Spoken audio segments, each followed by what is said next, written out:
the green, you are the red.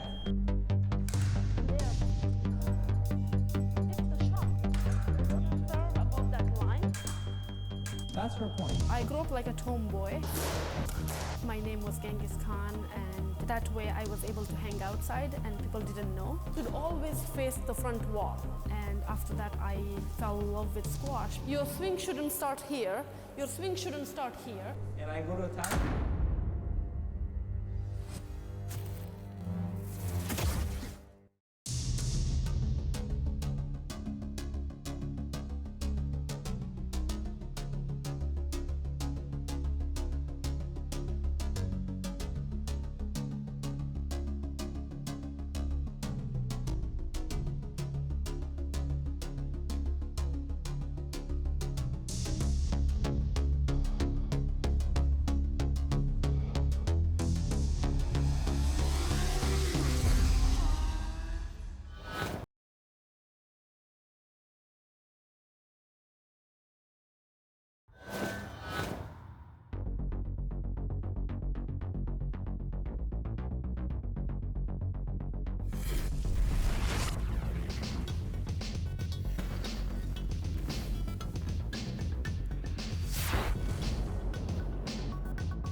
Here's the place.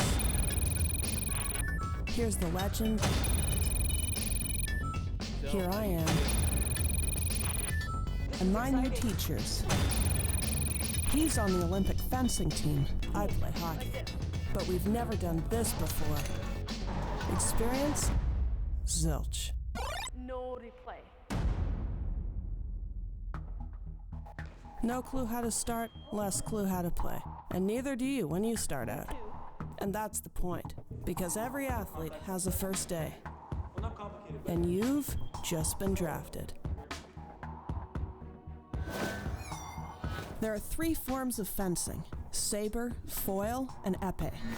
Joseph is a saber fencer on the Canadian Olympic team.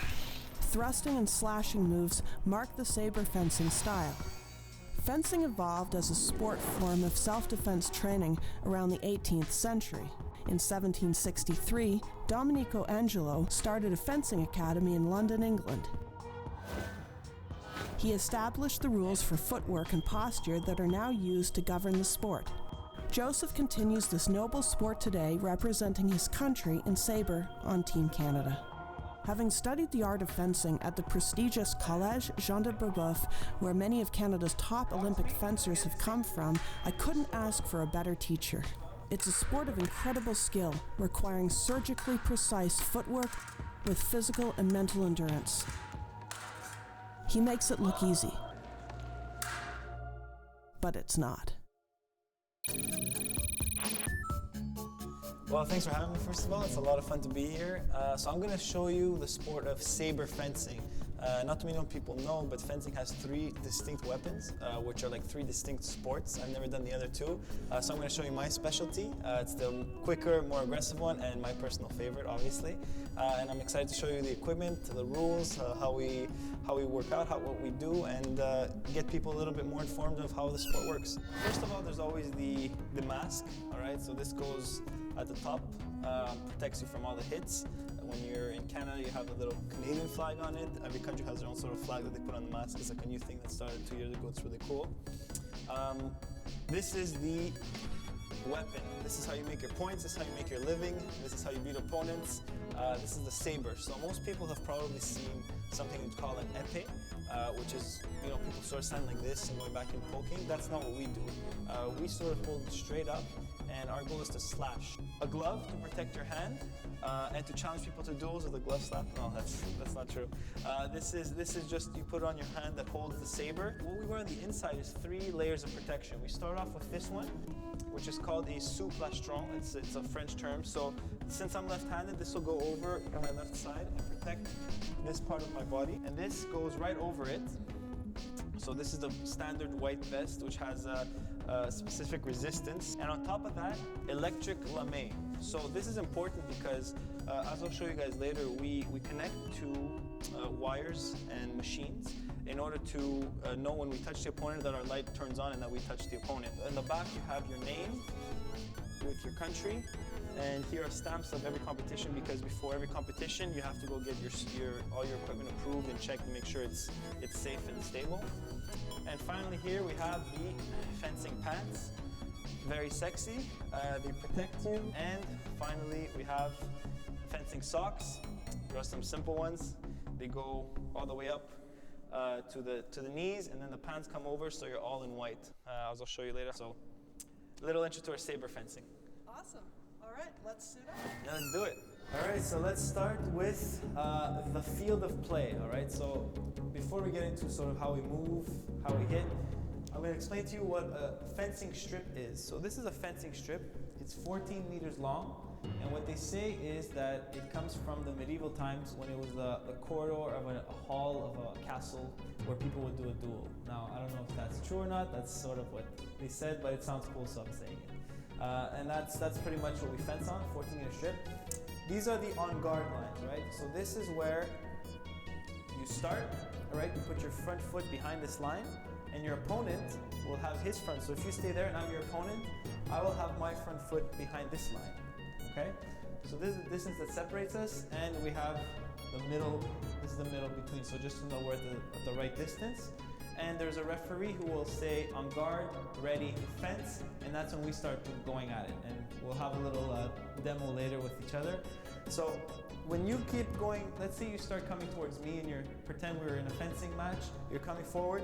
This is called the warning line, meaning you don't have much space left before you get off the strip. So when you're coming back and you sort of see this, you're like, all right, I better make a move quick or I'm gonna go off the strip, and I lose a point if I leave the strip. So that's the basic fencing strip. Now, let's sort of learn how we walk. So fencing is pretty simple. You're right-handed.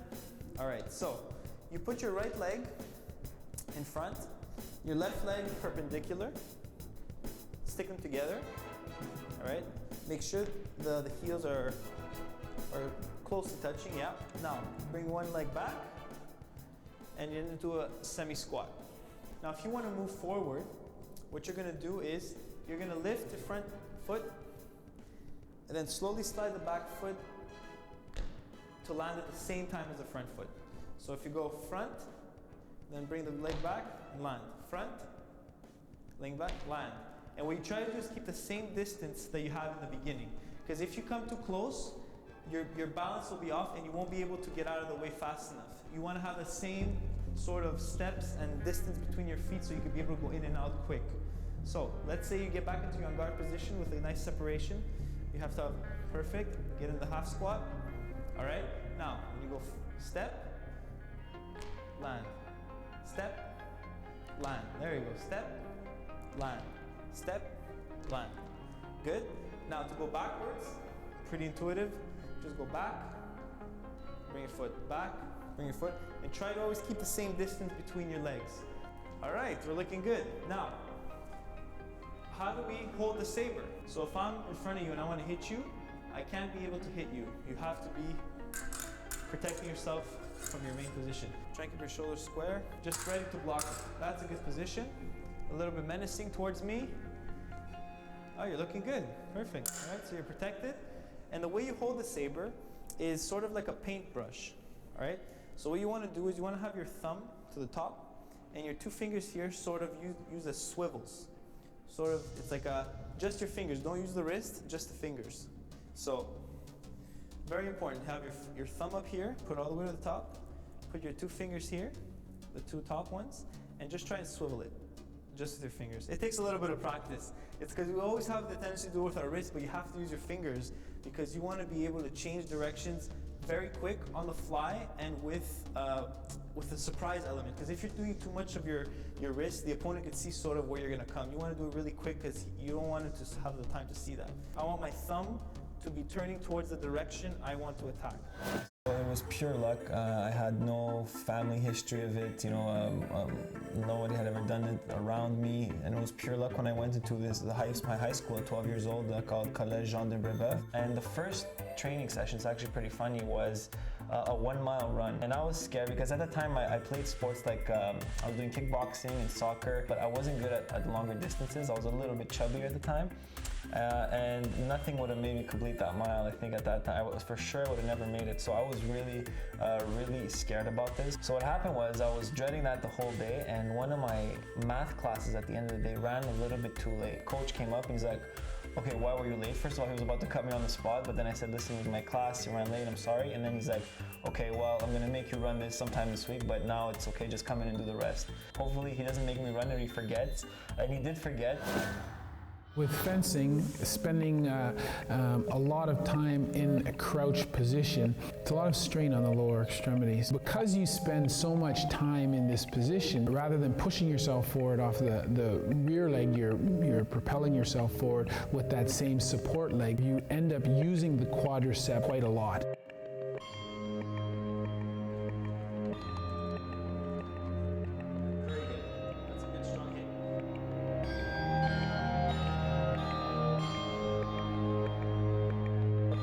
This has been one of the wildest experiences I could have ever imagined. Making the Olympic team was just a roller coaster.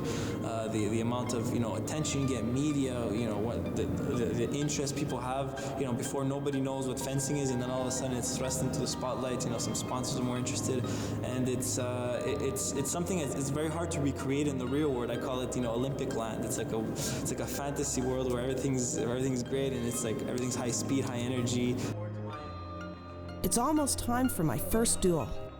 No pressure or anything. For support, a little bit further. So if you far, straight. Touch at the same time. Those are both our lights, right? So I am the green, you are the red. What saber fencing is pretty much trying to gain the attack priority against your opponent. What do I mean? So let's say I'm in front of my opponent, we're in guard position together, okay? And I'm advancing on her slowly, and she's going back, and then we slowly touch each other at the same time. That would be my point, because I had the initiative of attack forward. She could be going backwards and saying, okay, I can't get this point if I touch at the same time. So I have to light up my light first without him touching me, trying to hit me. And then she made a surprise attack on me. I didn't expect it. She faked me out. That's her point. Another way she could take the attack initiative back is if she straight up blocks my initial attack. So she's going back slowly, and I go to attack, blocks me, and we hit at the same time. That's her point.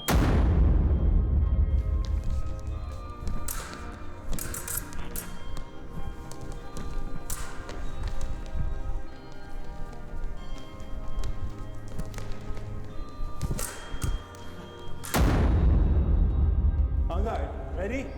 Fence.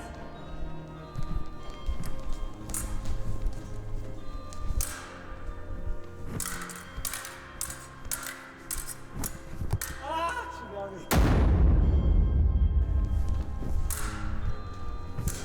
Oh! That's called a sky hook. So it's because it comes from the sky. You think I'm gonna go in, and then at the last second, I get out of the way, so you can't touch me. It's a really interesting technique. It was a lot of fun. Till next time. So our next duel. Coming up, My name is Toorpakai-Wazir. I'm Pakistan's #1 female squash player. Boom, one bounce. Right. The back of the wall, wrist should be always cocked. From there, boom.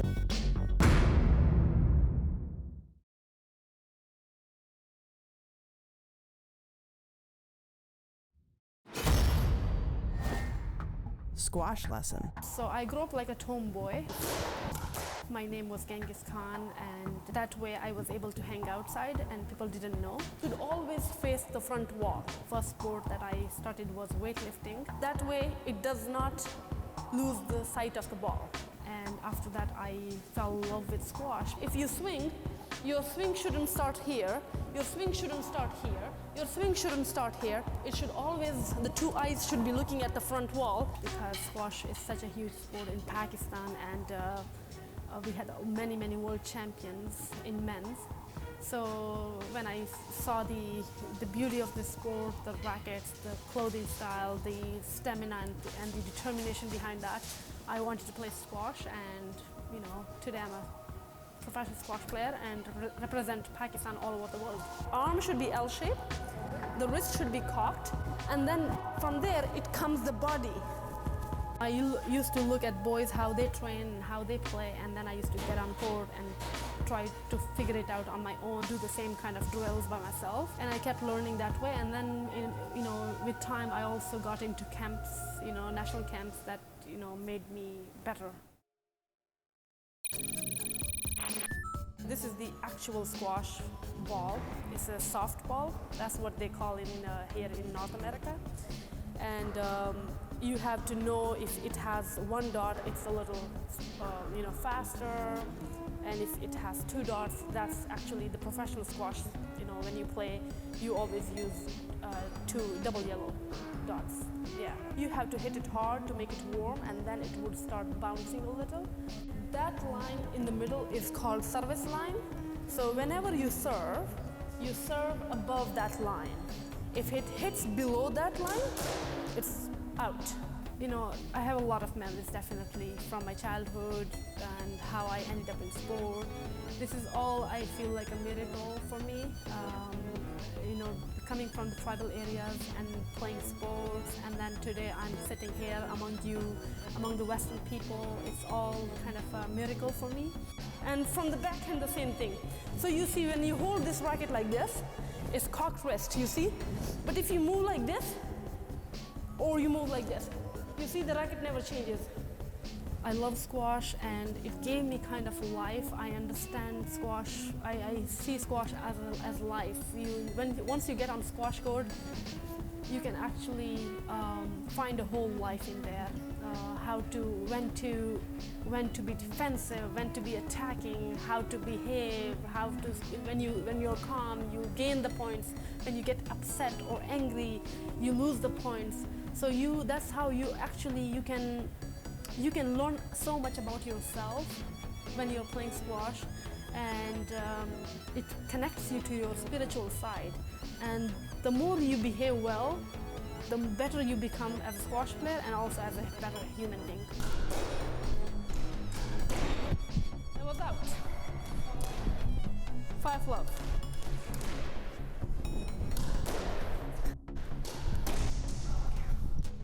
Try again. Let's try again. Nice. Yes. You saw that? Because you came back to the tee, you were able to get it. So it's now 1-5. You want to serve? Usually people, what they do, because this is my backhand, so you would always go towards the right service box to serve, because backhand is usually slow. In the corners, the ball dies so quickly, so you have to be you have to be putting effort in every shot, to either to bring it all the way to the back or finish the shot, like tacking, like so precise you have to be. The major one, I played Asian Junior, the first one, and I also played in British Junior. But the one that is very close to me is the World Junior, and which I performed really well, and I came third. That was in India. That was in Chennai, and it was in 2009. And yeah, there are some rules that you have to follow. And nowadays, you see the referees. Now they added 3-referee system. So there are 3 referees, and if the 2 have the same decision, the main referee has to follow that decision. So it has to be 2 against 1. The referee has to be aware it's a let ball, it's a no let, or it's a stroke. Perfect.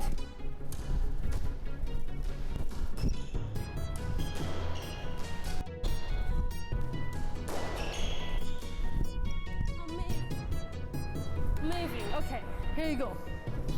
Now you serve from there. Now it's 2-5. Let's retry. No, you lose the point. In reality, you lose the point. 2.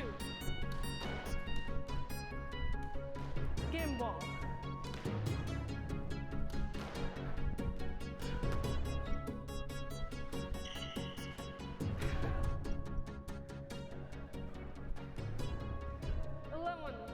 Game.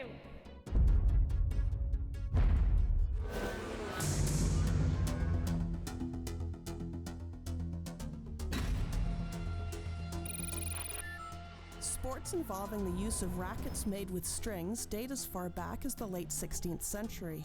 The game of squash, as we know it today, was invented in Harrow School and was descended from a British game known simply as rackets. The dots on the balls indicate the bounce for difficulty by how soft they are. In 1884, St. Paul's School in Concord, New Hampshire was home to the first squash court in North America. Shortly after Pakistan gained independence, former British Army squash coach Hashim Khan joined the Pakistan Air Force and represented the country in the 1951 British Open. Since then, Pakistan has continued to be one of the most dominant in the sport worldwide.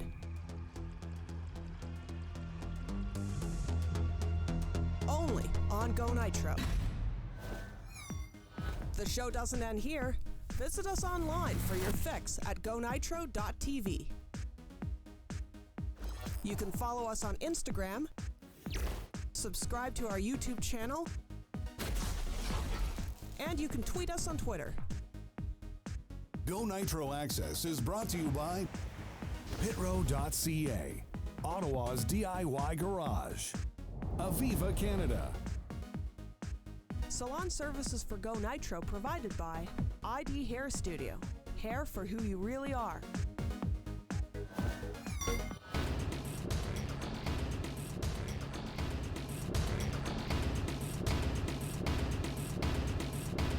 Don't fit in. Stand out with black chrome.